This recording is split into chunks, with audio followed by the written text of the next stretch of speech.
श्री गणेशाय नमः. श्री जगन्मात्रेय नमः.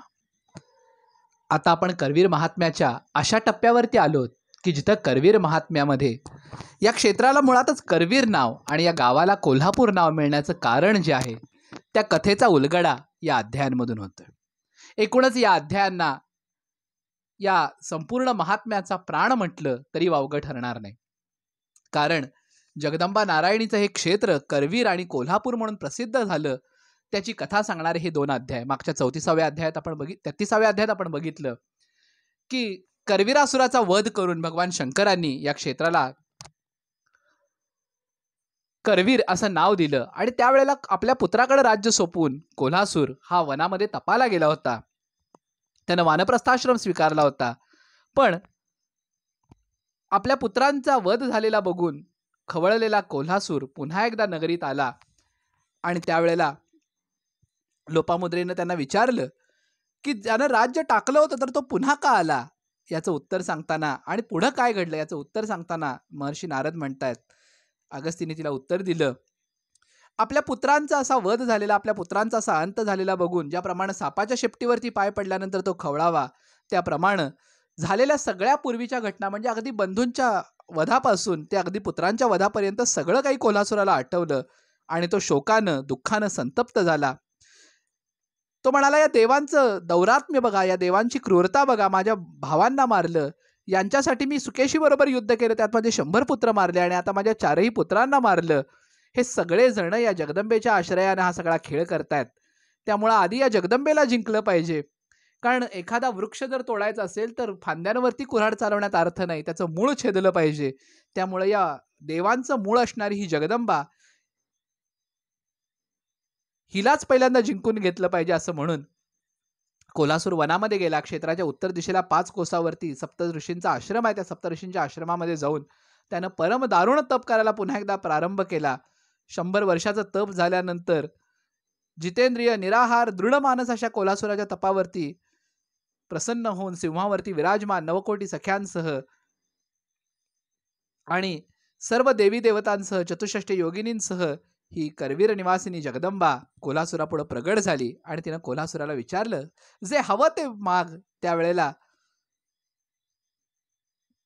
देवीच्या वरानं मोहित झालेल्या या कोल्हासुरानं, मायेनं मोहित झालेल्या या कोल्हासुरानं वर मागितला, देणारच असशील तर इतकं दे की 100 वर्षासाठी तू हे क्षेत्र सोडून जा आणि इतर कुठल्या देवतेकडून कुठल्याही देवाकडून माझा वध होऊ नये, हे 2 वर मला दे. कोल्हासुराचा हा वर मागितलेला वर अतिशय दुःखद अंतःकरणानं जगदंबेनं दिला असं म्हटलंय. कारण क्षेत्राच्या वियोगानं जगदंबेला स्वतःला सुद्धा दुःख प्राप्त झालं. अशा 100 वर्षासाठी जगदंबा हे क्षेत्र सोडून हिमालयात गेली आणि इथं कोल्हासुरानं निरंकुशाचं राज्य करायला सुरुवात केली. सगळ्या दानवांना, दैत्यांना, राक्षसांना त्यानं पुन्हा एकदा बोलवून घेतलं आणि या क्षेत्रामध्ये हाहाकार माजवायला सुरुवात केली. त्यानं सगळ्यांना जणू आज्ञा केली की सगळं काही जे तप, यज्ञ, स्वाध्याय, दान, व्रत या सगळ्यामध्ये जे कोणी निमग्न आहेत त्या सगळ्यांना दंड करा, त्या सगळ्यांना शिक्षा करा. सगळ्या लोकांना त्यानं त्रास द्यायला सुरुवात केली. इथल्या मंदिरांचा विध्वंस केला, इथल्या राजकन्या पळवून न्यायला सुरुवात केली. हे सगळे उग्र त्याचे खेळ सुरू झाल्यानंतर सगळे देव, लोकपाल म्हणजे इंद्र, अग्नी, यम, निरुती, वरुण, वायू, कुबेर, ईशान हे सगळे जण ब्रह्मदेवांकडे गेले. ब्रह्मदेव विष्णू नारायणांकडे आणि नारायण रुद्राला घेऊन ज्या ठिकाणी जगदंबा हिमालयामध्ये वास्तव्य करून होते, आता या ठिकाणी क्षेत्र महात्म्यात कुठं उल्लेख नाही पण हिमालयामध्ये देवी वास्तव्याला होती असा एक छोटासा उल्लेख मिळतो. आणि उत्तर भारतामध्ये देवीनं वास्तव्य कुठं केलं असावं तर तर्काच्या आधारानं असं सांगता येतं की वैष्णवदेवीची गुफा हेच तिचं वास्तव्य स्थान असावं. कारण त्या क्षेत्री सुद्धा महाकाली, महालक्ष्मी, महासरस्वती अशा 3 पिंडींच्या रूपामध्ये जगदंबेचं दर्शन घडतं. तर तिथली कथा अशी सुरू होते, कुठून कोण जाणे कुमारिका आली आणि या गुफेमध्ये राहायला लागली आणि इथे सर्व देव गेले. त्यांनी जगदंबेची स्तुती केली, घडणारा प्रसंग सगळा सांगितला आणि कोल्हासुराचा आतंक ऐकून, कोल्हासुराचा हा सगळा उन्माद ऐकून क्रुद्ध झालेली जगदंबा 9 कोट सख्या, चामुंडा या सगळ्यांना, काल, वेताल, सिद्ध, बटुकेश्वर, रंकभैरव या सगळ्यांना घेऊन 33 कोटी देवांसह या करवीर क्षेत्राकडे यायला लागली. वाटेमध्ये ती कराडमध्ये आली. करवीर निवासिनीचा जयघोष करताना बरेच कोल्हापूरच्या इतरत्र जे भाविक आहेत ते कराड कोल्हापूरची जगदंबा म्हणतात. त्याचं कारण इथं आहे, कराड क्षेत्रामध्ये कोल्हासुराचा मेव्हणा होता दुरित नावाचा. त्या दुरिताला मारून कराडमध्ये दुरितापहारिणी नावाने जगदंबा विराजमान झाली. आणि आजही कराडची जी उत्तरा लक्ष्मी आहे ती उत्तरा लक्ष्मी, त्याचबरोबर 18 भुजाची जी कृष्णामाईची म्हणून मूर्ती पूजली जाते ती वास्तविक जगदंबेची, ती कराडची उत्तरा लक्ष्मी म्हणजे उत्तरेहून आली म्हणून ती उत्तरा लक्ष्मी. आणि त्या उत्तरा लक्ष्मीच्या रूपानं करवीर निवासिनी त्या कराड क्षेत्रामध्ये वास्तव्य करते. कराडची ती ग्रामदेवता आहे. त्या दुरितासुराचा वध करून जगदंबा शिराळ्यामध्ये आली. शिराळ्याजवळ कोल्हासुराचा दौहित्र म्हणजे मुलीचा मुलगा देवील नावाचा निवास करत होता. त्याच्या वधासाठी ऐलजा नावाचं रूप धारण करून जगदंबेनं श्रेयालयाजवळ त्याचा वध केला. आजही देवाळे गावामध्ये या ऐलजा नावानं जगदंबा विराजमान आहे. त्यानंतर महिष नावाच्या दैत्याचा वध करून जगदंबा महिषी रूपिणी म्हणजे मसाई या नावानं पर्वतावरती विराजमान झाली. या क्षेत्रामध्ये अनेक राक्षस गुप्त रूपानं होते. त्या जे रक्षण करत होते त्या सगळ्यांना चतुराईनं जगदंबेनं त्यांचा वध केला. रक्तलोल, रक्तबीज, रक्ताक्ष आणि रक्तभोज हे 4 असुर करवीराचे 4 द्वार सांभाळत होते. पूर्वद्वाराला रक्तलोल होता, त्याचा उज्ज्वलांबेनं वध केला. दक्षिण द्वाराच्या रक्तबीजाचा वध कात्यायनीनं केला, जिच्याबरोबर भैरव होता. त्या कात्यायनीनं पाताळातून अवतार धारण करून रक्तबीजाचा वध केला. पश्चिम द्वारावरती रक्ताक्ष नावाचा दैत्य होता. तिथं सिद्ध आणि बटुकेश्वर म्हणजे गणपती आणि भैरव या दोघांनी त्या रक्ताक्षाचा वध केला. आणि उत्तरेच्या रक्तभोजनाचा वध करण्यासाठी स्वतः नाथ केदार रवळेश्वर आले. अशा प्रकारे क्षेत्राचं मार्गरोधन करणाऱ्या या सगळ्या दैत्यांचा संहार करून सर्व प्रकारची वाद्य वाजवत पराक्रमाने या जगदंबेने या करवीर क्षेत्रामध्ये प्रवेश केला. आणि घनघोर युद्ध सुरू झालं. या युद्धामध्ये ब्रह्मा विष्णू महेश्वरांनी या कोल्हासुराबरोबर युद्ध सुरू केलं आणि शेवटी या कोल्हासुराला स्वतःच्या चरणाखाली दाबून धरलं. कृत्वोत्तरे देशे पादौ कृत्वा तू दक्षिणे, अशा प्रकारे या राक्षसाला म्हणजे डोकं त्याचं उत्तरेकडून दक्षिणेकडे पाय करून त्या सगळ्या कोल्हासुराला पाडलं. आणि त्याच्यावरती ब्रह्मा विष्णू महेश्वरांच्या चरणाखाली तो पडून राहिला. हे बघितल्यानंतर इथं नवकोट चामुंडा, 51 कोटी चामुंडागण, 9 कोट सख्या या सगळ्यांसह अखंड शक्ती सैन्यानं पराक्रम गाजवला. आणि या सगळ्या पराक्रमामध्ये रंकभैरव, काल, वेताल यांनी अनेक दैत्यांचा संहार केला. हे सगळं सुरू असताना भगवान शंकरांनी जगदंबा स्वतः 18 भुजेचं रूप धारण करून युद्धाला आली. 18 हाताचं रूप धारण केलेल्या स्वरूपाचं वर्णन करताना उत्तराधक्रम म्हणजे डावीकडच्या खालच्या हातापासून सुरुवात करून तिचं ध्यान वर्णन येते दिले. कमंडलू पानपात्रम चापम खेटंच पट्टिकाम शक्तिम पाशंच घंटाच जलजम परशु तथा त्रिशूलंच तथा चक्रम गदाकुलिशमेवच खडगन शिलिमुखं चैव कमलम चाक्ष मालिका. म्हणजे जे ध्यान दुर्गा सप्तशतीच्या 2ऱ्या अध्यायामध्ये 18 भुजा महालक्ष्मीचं आहे, तेच ध्यान त्याच स्वरूपामध्ये जगदंबा अनेक आयुध धारण करून या कोल्हासुराच्या संहारासाठी यायला लागली. त्यावेळेला कोल्हासुराची एक बहीण, तिचं नाव उखा, ती कोल्हासुराच्या मृत्यू रहस्य सांगण्यासाठी म्हणून जगदंबेच्या समोर आली. आणि तिनं सांगितलं की कोल्हासुराला मारणारच असशील तर त्याचं मरण हे त्याच्या मस्तकामध्ये आहे. हे ऐकल्यानंतर जगदंबेला क्षणभर राग आला की ही बहीण असून आपल्या भावाशी द्रोह करते. त्यावेळेला तिला शाप दिला की तू शिळा होऊन पडशील. पण तिचं हेतू जाणून तिला उशाप दिला की माझ्या चरणाच्या स्पर्शानं तुझा उद्धार होईल. आजही अश्विन शुद्ध पंचमीला कोहळा फोडताना त्या उखेचा पाषाण ठेवला जातो आणि त्या उखेच्या पाषाणाला स्पर्श करून कुमारिका तिला मुक्ती देते.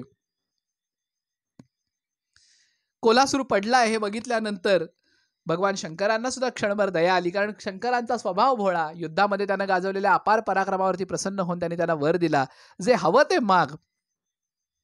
त्यावेळेला रुद्राच्या दयेनं मनामध्ये आनंद मानून कोल्हासुरानं सांगितलं की देवा आता मला काहीही मागायचं नाही, कारण भगवान शंकरांच्या चरणाचा स्पर्श झाल्यामुळे त्याची मती स्थिर झाली. आणि त्यानं मागितलं, काय मागायचं देवा, आता काहीही शिल्लक नाही, मी पूर्ण काम आहे, स्वामित्व नको, रथ नको, घोडे नको, कालग्रस्त हे सगळं काय, मला पत्नी पुत्र मित्र दास्य दासी काहीही नको, कारण या सगळ्याचा शेवटी कुठेतरी शेवट आहे.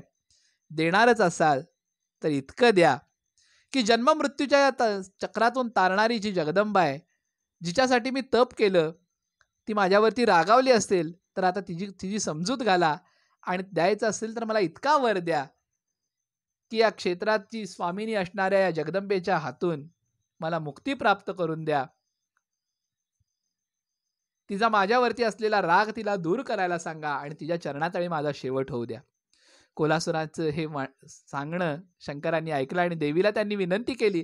खरंच आपण कोल्हासुराला दैत्य म्हणतो, पण त्याही वेळेला तो एक जगदंबेचा एक श्रेष्ठ भक्त आहे, ज्याच्यासाठी साक्षात शंकर त्याच्यासाठी म्हणून जगदंबे पुढे उभे राहतात आणि तिला म्हणतायत की देव, सगळ्यात दयेसाठी अशी कृपण होऊ नको, सगळा राग टाकून दे आणि तू लोकजननी आहेस, सगळ्यांची जननी आहेस, तेव्हा ह्या कोपाचा त्याग कर आणि या कोल्हासुराला भुक्तिमुक्ती दे. असं सांगून भगवान शंकरांनी जगदंबेला विनंती केली. त्याप्रमाणे कोल्हासुराच्या शरीराजवळ येऊन जगदंबा त्याला म्हणते, तुझा वध आता होणार आहे, तुझा शेवट आहे, तरी सुद्धा जे मागायचं असेल तर माग. तर कोल्हासूर म्हणतोय, वरदासी यदा ही मम देवी तर्हि देवी परमम वरमेतत कुरु तीर्थमिदम मम देहम गया नामयेन, गयेप्रमाणे माझं एक क्षेत्र असं विभूषित कर. जोपर्यंत ही मही पर्वत म्हणजे पृथ्वी पर्वत आणि समुद्र इथं आहे तोपर्यंत एक क्षेत्र माझ्या नावानं प्रसिद्ध होऊ दे. जोपर्यंत चंद्र सूर्य आहेत तोपर्यंत या क्षेत्राला गयेचं पावित्र्य राहू दे. इथं जे काही पिंडदान श्राद्ध तर्पण होईल त्याच्या पूर्वजांना पुनरावृत्ती विवर्जित गती दे, म्हणजे त्यांना साक्षात मोक्ष दे. या करवीर क्षेत्राचं पवित्र असं गयेचं जे पुण्य आहे, विष्णू गयेमध्ये ते पुण्य आहे, तेच पुण्य या करवीर क्षेत्रामध्ये दे. आणि जो कोणी या करवीर क्षेत्रात येऊन या विष्णू गयेला येऊन जर श्राद्ध केला नाही तर त्याला यात्रेचं फळ मिळू देऊ नको. आणखीन एक वर दे, या क्षेत्राला तू माझ्याजवळ अखंड राहा, तुझ्या चरणाजवळ मला अखंड वास्तव्य दे आणि दरवर्षी माझ्या नावानं कुष्मांड फळाचा भेद कर माझ्या कीर्तीच्या स्थापनेसाठी, म्हणजे माझं नाव अजरामर राहावं यासाठी.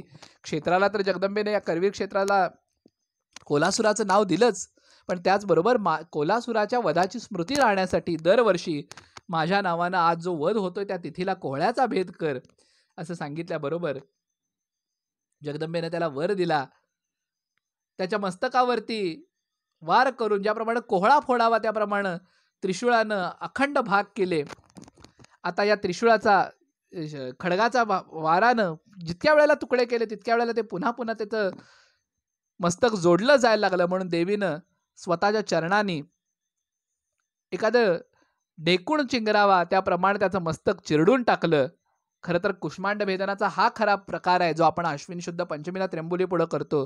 तलवारीनं त्याचे भाग करून अखंड भाग करायचे आणि तुकडे तुकडे करून टाकायचे. आपण ते तुकडे मिळवण्यासाठी प्रयत्न करतो, पण वास्तविक हा कोल्हासुराच्या वधाचा प्रसंग आणि त्याप्रमाणे जगदंबेनं त्याचे अखंड अनेक तुकडे केले. कोल्हासुराची कीर्ती अमर झाली आणि सर्व देवांनी या जगदंबेची स्तुती करायला प्रारंभ केला. कोल्हासुराच्या मृत्यूनंतर संजीवनी अमृत रूपाने देवी वाहायला लागली. तीच जयंती म्हणजे अमृत शिंपडून देवांना पुन्हा देवीनं उठवलं ते अमृत जयंती नावानं प्रवाहित झालं. कात्यायनीच्या मंदिरापासून कात्यायनी ज्या अमृत कुंडातून प्रगट झाली तिथून प्रगट झालेली ही जयंती आणि त्याच जयंतीच्या तीरावरती ही जगदंबा अष्टादश महाभुजेच्या रूपामध्ये गयेच्या दक्षिण भागामध्ये विराजमान झाली. दुर्दैवानं आज ही मूर्ती कुठेही अस्तित्वात दिसत नाही, पण या लक्ष्मीतीर्थाला, लक्ष्मीतीर्थ म्हणजे पूर्वीचं जुन्या कोल्हापूरच्या भाषेतलं जे महार म्हणजे आत्ताचं सध्याचं राजाराम टॉकीज म्हणजे अयोध्या टॉकीज आहे, त्या परिसरामध्ये हे तीर्थ होतं. त्याच्यामध्ये स्नान केल्यानंतर हे सर्व देवांनी निर्माण केलेलं तीर्थ, त्याच्यामध्ये स्नान करून अष्टादश भुजेचं दर्शन घेतलं की सर्व सिद्धी प्राप्त होतील असं वर मिळाला. गयेच्या या पूर्व भागाला गदाधर रूपानं भगवान नारायण आहेत. आता इथं गयेचं महात्म्य सांगताना प्रत्येकाचे चरणाचं तीर्थ सांगितलंय. गयेच्या दक्षिण भागाला ब्रह्माचं तीर्थ आहे, पूर्वेला ब्रह्माचं पद आहे जे सर्व पापांचा संहार करतं. गयेच्या उत्तरेला रुद्र आहे. आता हा रुद्रेश्वर म्हणजे टाउन हॉल म्युझियमच्या बाजूला पाठीमागच्या बाजूला हा रुद्रेश्वर आहे. ह्या रुद्रेश्वराचं महात्म्य असं आहे की कैलासामध्ये ज्याप्रमाणे भगवान शंकर आणि 12ही ज्योतिर्लिंगामध्ये ज्याप्रमाणे ज्योतिर्लिंगांचं महात्म्य आहे, या प्रत्येक ज्योतिर्लिंगांचा उल्लेख करून सांगितलंय. सौराष्ट्रे सोमनाथंच श्रीशैल्य मल्लिकार्जुनम उज्जैन्यां महाकालम ओंकारम अमलेश्वरम वैजनाथम चिदाभूम्याम नागेशम दारुकावने सेतुबंदे च रामेशम त्र्यंबकम गोमती तटे वाराणस्यांच विश्वेशम डाकिन्यां भीमशंकरम केदारम हिमवत पृष्ठे घृष्मेशंतु शिवालये पंपायाम विरूपाक्ष. त्याप्रमाणे रुद्रेशम करवीरके गोकर्णेश समुद्रांते दिव्यलिंगा अनुक्रमात, म्हणजे ही एक क्रमाक्रमाने ही दिव्य अशी महालिंग आहेत. ही 14 महालिंग आहेत. त्या सगळ्या रूपानं रुद्रेश रूपानं साक्षात भगवान शंकर या करवीर क्षेत्रामध्ये निवास करतात. कोलासुराला वर देणारे भगवान शंकर अखंड या करवीर क्षेत्री दिवानिश म्हणजे अहोरात्र वास्तव्य करतात आणि प्रत्येकाला तारक मंत्र देतात. त्यामुळं हे रुद्रेश्वर म्हणजे साक्षात भगवान शिवांचं रूप आहे. आणि त्याचबरोबर या गयेमध्ये आज जर आपण या घिसाळ गल्लीमध्ये असलेल्या देशभूषण हायस्कूलच्या समोर जे लक्ष्मीनारायणाचं मंदिर आहे तिथे गेल्यानंतर आपल्याला 17 उजवी पावलं मिळतात. पूर्वी इथं 21 होती. आता ही 21 पावलं कुणाकुणाची? तर ईशान विष्णू कमलासन भार्गवात्री चंद्रेंद्र कश्यप सुपर्ण गजाननानाम वन्नीत्रयार्क गुह वेद चतुष्टयानाम अगस्त्य गर्गस्य पदानि संती. आता ही कुणाकुणाची? तर ईशान म्हणजे भगवान शंकर विष्णू, कमलासन म्हणजे ब्रह्मा भार्गव म्हणजे परशुराम किंवा जमदग्नी, चंद्र अत्री, इंद्र, कश्यप म्हणजे कश्यप ऋषी, सुपर्ण म्हणजे गरुड, गजानन, वन्नीत्रयार्क म्हणजे आहवनीय, दक्षिणाग्नी आणि गार्हपत्य हे 3 अग्नी, गुह म्हणजे कार्तिकेय, चारी वेद, अगस्त्य, गर्ग या सगळ्यांची पद या ठिकाणी आहेत. प्रत्येकाचं उजवं पाऊल आहे. त्या उजव्या पावलावरती पिंड दिल्यानंतर ही नुसती नावं जरी यांची श्राद्ध काळाच्या वेळेला पठण केली तरी 21 पिढ्यांना 21 कुळांना मोक्ष मिळतो असं या नावांचं महात्म्य आहे. आणि ही सगळी पदं या करवीर क्षेत्रामध्ये आहेत. या प्रत्येक आता लोपामुद्रेने पुन्हा विचारलं की या क्षेत्रातल्या या पदांवरती पिंडदान केल्याचं फळ काय? तर ईशान्याच्या कुठं कुठं आहेत? तर ईशान्याचं पद मध्ये धरायचं आणि त्याच्या समंतात पद म्हणजे त्याच्या भोवतीनं ही सगळी पदं आहेत. पूर्वेंची कुठली आहेत? तर त्याप्रमाणे ते सांगतायत. गयेच्या पूर्व भागाला फल्गू तीर्थ आहे, तिथं विष्णुपद आहे. आजही तिथं फल्गू कुंड आहे. तिथं विष्णुपदावरती पिंड दिल्यानंतर पितरांचं 10 पिढ्या पूर्वीच्या आपल्या पितरांचं रक्षण होतं. त्याच्या जमदग्नीला दक्षिणेला जमदग्नी मुनींचं पद आहे. तिथं जर पिंड दिला तर लोककल्मश म्हणजे लोकांचं जर काही लोककल्मश नाशन म्हणजे लोकापवाद जर काही असेल तर तो नष्ट होतो. पितरांना जर काही लोकापवाद असेल तर तो नष्ट होतो. ब्रह्मतीर्थावरती जर पिंडदान केलं तर ब्रह्मलोकाला जातं आणि 21 कुळांचा 21 पिढ्यांचा उद्धार होतो. त्याच्या उत्तरेला अत्री ऋषींचं पद आहे. तिथं पिंडदान केल्यानंतर पापांचा नाश होतो आणि मनुष्य स्वतः पुण्यवान होतो आणि आपल्या पितरांचं दुर्गतीपासून रक्षण करतो. त्यानंतर चंद्राच्या पदावरती पिंडदान केल्यानंतर सर्व पापातून रक्षण होतं आणि सर्व पापांचा पाप संहार होऊन सर्व विशुद्धात्मा होऊन मनुष्य सोमलोकाला जातो. इंद्रपदावरती पिंडदान केल्यानंतर अखिल वृद्धी मिळते आणि सगळ्या पितरांचा उद्धार होतो. कश्यपाच्या पदावरती पिंडदान केल्यानंतर दुर्गतीपासून रक्षण होऊन स्वतःचंही होतं आणि आपल्या पूर्वजांचंही होतं. गरुड पदावरती पिंडदान केल्यानंतर कल्मशाचं म्हणजे पातकांचा नाश होतो. गणेशाच्या पदावरती पिंडदान केल्यानंतर पापांचा संहार होतो आणि सर्व विघ्नातून मुक्ती मिळते. आहवनीय अग्नीच्या पदावरती पिंडदान केल्यानंतर पापांचा दहन होतं आणि अग्निलोकाचं वास्तव्य मिळतं. गार्हपत्याच्या पदावरती पिंडदान केल्यानंतर पापांचा संहार होतो आणि पितरांचा उद्धार होतो. जे नरकामध्ये पडले असतील अशाही पितरांचा उद्धार होतो. दक्षिण अग्नीच्या पदावरती पिंडदान केल्यानंतर सर्व अर्थ मिळतो. म्हणजे धर्म अर्थ काम मोक्षामधला अर्थ पुरुषार्थ आहे तो सगळा अर्थ मिळतो आणि अग्निष्ठ होमाचं पुण्य मिळतं. सूर्याच्या पदावरती पिंडदान केल्यानंतर अमोघ अपार पुण्यफल मिळतं आणि नरकातले असलेले पितर सुद्धा मुक्त होतात. कार्तिकेयाच्या पदावरती पिंडदान दिल्यानंतर सगळ्या पितरांचं दुर्गतीपासून रक्षण होतं. ऋग्वेद पदावरती पिंडदान केल्यानंतर सगळा अर्थ मिळतो आणि ब्रह्मलोकाचं वास्तव्य मिळतं आणि पापाचा संहार होतो. यजुर्वेद पदावरती पिंडदान केल्यानंतर सर्व पापांचा संहार होतो. त्याचबरोबर पितरांचं रक्षण होतं. सामवेदावरती त्याचप्रमाणे शाश्वत पितृलोकांची मुक्तीची शाश्वती जणू त्या सामवेद पदावरती पिंडदान केल्यानंतर आहे. अथर्वर्ण पदावरती पिंडदान केल्यानंतर पितरांचं रक्षण होतं. अगस्त्य पदावरती पिंडदान केल्यानंतर सर्व संकटांचा नाश होतो आणि पितरांचा उद्धार होतो. जर कोणी दुर्गतीला असेल तर त्या पितरांचा उद्धार होतो. गर्गतीर्थावरती गर्गमुनींच्या पदावरती पिंडदान केल्यानंतर सर्व तीर्थाचं फळ मिळतं आणि 10 पिढ्यांच्या पूर्वजांचा उद्धार होतो. याप्रमाणे 21 पदांवरती जो कोणी पिंडदान करतो त्याचा स्पर्श जरी केला तरी त्याला अपार पुण्य मिळतं. या रौद्री गयेसारखं दुसरं तीर्थ नाही जे मनुष्याला परम पवित्र असं तीर्थ त्या कोल नावाच्या दैत्यामुळं मुक्ती देणारा असं ठेवा या जणू करवीर क्षेत्राला लाभला. आनंद कानन अशा करवीर क्षेत्रामध्ये हे विमुक्त फळ देणारं करवीर क्षेत्र, या करवीर क्षेत्रामध्ये पिंडदान केल्यानंतर जे पुण्य आहे ते बाहेर अपार पुण्यकर्म केली. आता इथं उदाहरण देताना सांगितले, सुलक्षणा अशी प्रतिजन्मनी कन्या जरी दान सालंकृत कन्यादान केलं तरी सुद्धा जे फळ मिळणार नाही. समुद्र वलयांकित पृथ्वीदानाचं सुद्धा जे पुण्य आहे तेच सुद्धा मिळणार नाही. ते सगळं पिंडदान इथल्या करवीर क्षेत्रीच्या पिंडदानानं आणि देवर्षी पितरांच्या तृप्तीनं मिळतो. इथं या करवीर क्षेत्रामध्ये मोठी मोठी तप यज्ञ केल्यानंतर जे पुण्य मिळणार नाही ते सहज मिळणारं पुण्य या करवीर क्षेत्री आहे. इथं साधं पाणी जरी दिलं तरी आपल्या पितरांना तृप्ती मिळते. द्वापार